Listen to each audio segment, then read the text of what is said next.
जय श्री राम, जय हनुमान जी। दोस्तों, मेरे YouTube चैनल पर आप लोगों का हार्दिक स्वागत है। प्रभु श्री राम और हनुमान जी से प्रार्थना है कि आप लोगों को सदा कल्याण करें, आप लोग सुखी रहें, और जो कोई भी सज्जन मेरी आवाज़ सुने, चाहे बाद में मेरा YouTube सुने और उसका वो पालन करे, प्रभु श्री राम उसका अच्छा फल दे। जय श्री राम। दोस्तों, पब्लिक की तरफ से हमारे से प्रश्न पूछने के लिए, पब्लिक के क्वेश्चन को रिप्रेजेंट करने के लिए सीबी वर्मा जी मेरी इस ऑफिस में बैठी हुई हैं। इनका हार्दिक स्वागत है। सीबी वर्मा जी, जय श्री राम जी। सीबी वर्मा जी, आपके जो भी क्वेश्चन हो, प्रभु श्री राम जी विराजमान हैं हमारे ऑफिस में। आप जो क्वेश्चन पूछना चाहें आप पूछें। जय श्री राम। गुरुजी, सवाल तो मेरे कई फ्रेंड्स लोगों के मन में चलते रहते हैं, लेकिन आज मैं मेन बहुत इम्पोर्टेंट एक क्वेश्चन पूछ रही हूँ आपसे। लोगों के मन में बहुत चल रहा है, हनुमान जी की पूजा से अपने भाग्य को बदला जा सकता है? अच्छा, बिल्कुल बदला जा सकता है। हनुमान जी अष्टसिद्धि नवनिधि के दाता हैं, संकट मोचन है, और वो हर तरह के संकट का भी मोचन करते हैं और भाग्य को बदलने की शक्ति रखते हैं। और हनुमान जी शिव भगवान के ही रुद्रावतार हैं, 11वें रुद्र अवतार हैं, जिनके अंदर पूरी सृष्टि समाहित है। पूरी सृष्टि का हर चीज उन्हीं के मर्जी से संचालित होती है। सृष्टिकर्ता, पालनहार और तारणहार सब वही लोग हैं। तो हनुमान जी कलयुग में चिरंजीवी भी हैं और प्रत्यक्ष के देवता हैं। पवन के गति से सुनवाई भी करते हैं, लेकिन राम भक्तों को, सज्जन की सुख, जो लोग सच्चे दिल से उनकी पूजा आराधना करते हैं, तो कोई भी चीज़ें ऐसी नहीं है कि वो सुनवाई न कर रहे हों। अब देखिए, मैं एग्जाम्पल बता दूं। आपका क्वेश्चन है कि भाग्य को बदला जा सकता है या नहीं हनुमान जी की पूजा से। अगर पौराणिक इतिहास में आप जाएं तो मार्कंडे ऋषि जी की उम्र समाप्त हो गई थी। मार्कंडे जी की महामृत्युंजय के जाप करने से, और शिव जी के लिंग को पकड़ के बैठ गए जिस दिन उनका अंत होना था। यमराज खड़े रहे, लेकिन यमराज की हिम्मत नहीं थी कि शिव जी के जो आदमी अपने में पकड़ के बैठ गया हो हाथों में, और उसे छीन ले। और यमराज खड़े के खड़े रह गए, और उन्होंने अपना जो जाप कर रहे थे महामृत्युंजय और शिव जी की आराधना कर रहे थे, उन्होंने छोड़ा नहीं। लास्ट में शिव भगवान ने क्या किया, उन्हें पूर्णायु दिया। पौराणिक कथाओं में ही ये सारी चीज़ें हैं। आप एक चीज़ सुनिए, आपने इनका कहानी सावित्री और का सुना होगा जी। सत्यवान और सावित्री की। एक लकड़हारे की कढ़ाई, जो राजा के घर के भी थे, लेकिन मजबूरी में जंगल में रहते थे। जब उनका प्राण हरने के लिए यमराज आए तो उसमें इतना जप और तप था कि उसने क्या किया कि यमराज की चलने नहीं दी। यमराज उल्टा 3 वरदान दे के भी गए और पति भी जीवित रहे। ये भी कहानी आती है। संदापनी ऋषि के आश्रम में पढ़ते थे भगवान श्री कृष्ण, पढ़ते थे जी। उनकी गुरु का पुत्र की मृत्यु हो गई थी। गुरु दक्षिणा में उन्होंने भगवान श्री कृष्ण से मिला कि मेरे पुत्र को लौटा दिया जाए, क्योंकि वो समझ गए थे कि ये भगवान ही है। खुद भगवान श्री कृष्ण यमराज यमलोक में गए हैं और उसे जीवित करके ले आके दे दिए हैं।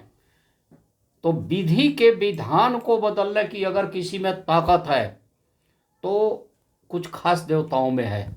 ब्रह्मा जी में है, विष्णु जी में है, शंकर जी में है, और शंकर जी के ही अवतार ये हैं, दुर्गा माँ में है।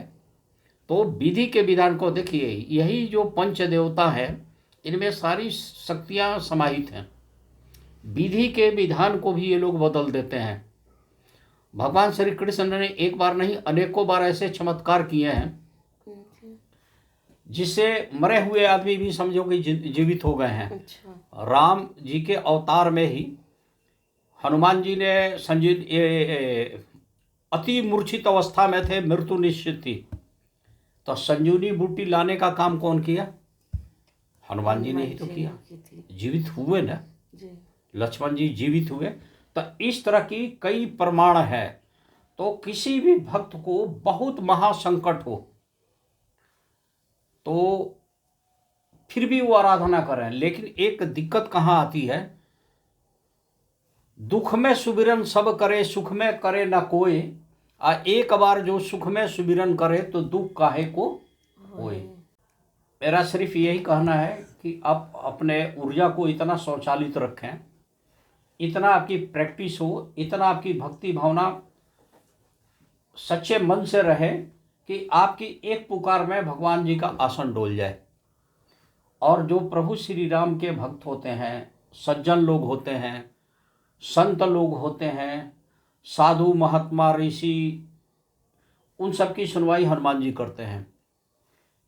विधि के विधान को बदलने की ताकत यही पंच देवताओं में है। दुर्गा जी भी कर देती हैं, शिव जी भी कर सकते हैं, शंकर जी भी करते हैं, शिव शंकर जी, विष्णु भगवान करते हैं, अब ब्रह्मा जी का लेखनी ही है। तो विधि के विधान की ताकत इनके अंदर है।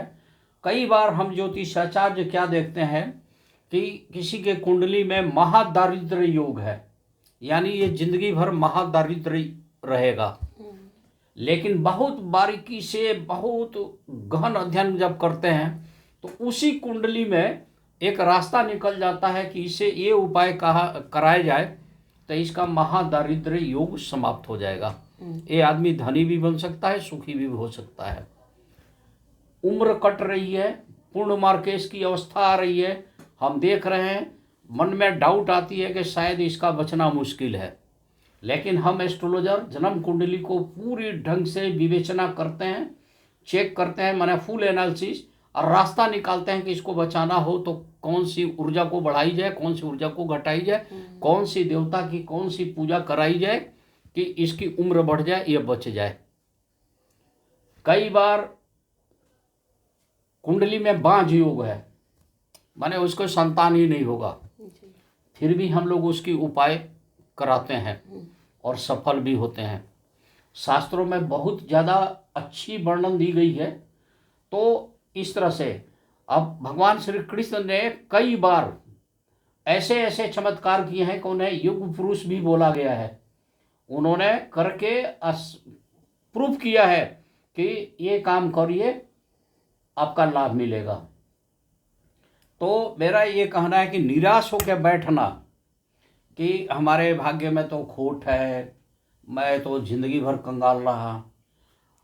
हम एस्ट्रोलॉजर हैं, मेरे पास एक से एक दुखिया लोग आते हैं, कुंडली दिखाते हैं।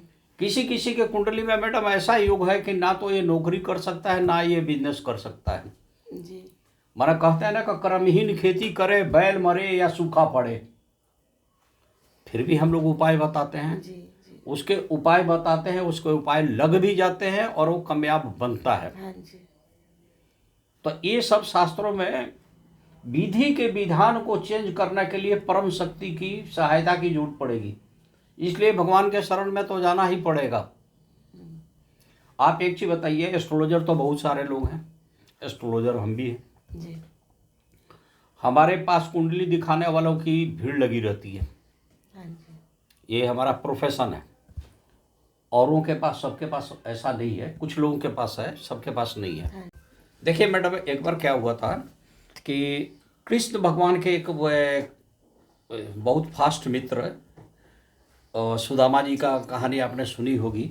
उनके कुंडली में महादारिद्र्य योग था, महादरिद्र भी थे जी। लेकिन प्रभु के सानिध्य में आए, उनकी सच्ची निष्ठा देख के प्रभु श्री कृष्ण की कृपा बनी, लक्ष्मी योग बना दिया ना, उनका महल भी बन गया, राजा भी बन गए और सब उनके दुख समाप्त भी हुए जी।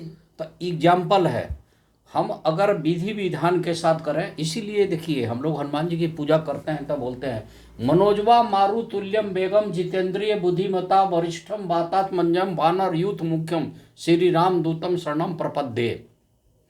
हनुमान जी की स्तुति हम करते हैं और हम लोग कराते हैं, हम लोग का भी काम बनता है। और हमेशा हम प्रार्थना करते हैं कि हे प्रभु, हमारे को गुरु का रूप में आपने बना दिया, हमारे क्रम में गुरु की वो लिख दी गई है, तो हम गुरु का काम करते हैं।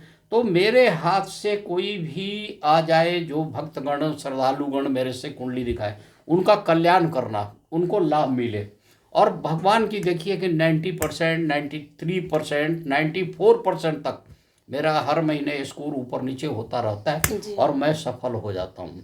तो इसका मतलब है गुरुजी कि दुख में सुख में दोनों टाइम हमें भगवान को याद बिल्कुल करना करना चाहिए। चाहिए। अगर दुख आ भी जाए तो अगर रोज हम तपस्या कर रहे हैं, प्रभु को याद कर रहे हैं, तो एनर्जी बनी रहेगी हमारे बनी शरीर रहेगी, में। ये करना चाहिए। ठीक है दोस्तों, मैं समझता हूँ कि आप लोगों की हमारी बातें पसंद आई होगी। वीडियो कैसा लगा आप बताएंगे, और आपके जो प्रश्न हैं आपको उत्तर मिल गया होगा। जी गुरुजी, मैं दोबारा फिर आऊंगी कुछ सवाल लेके। ठीक है, बहुत बहुत धन्यवाद। तो प्रेम से बोलिए आप लोग, जय श्री जय श्री राम, राम, जय जय हनुमान जी। हनुमान जी। आप सबका सदा कल्याण हो।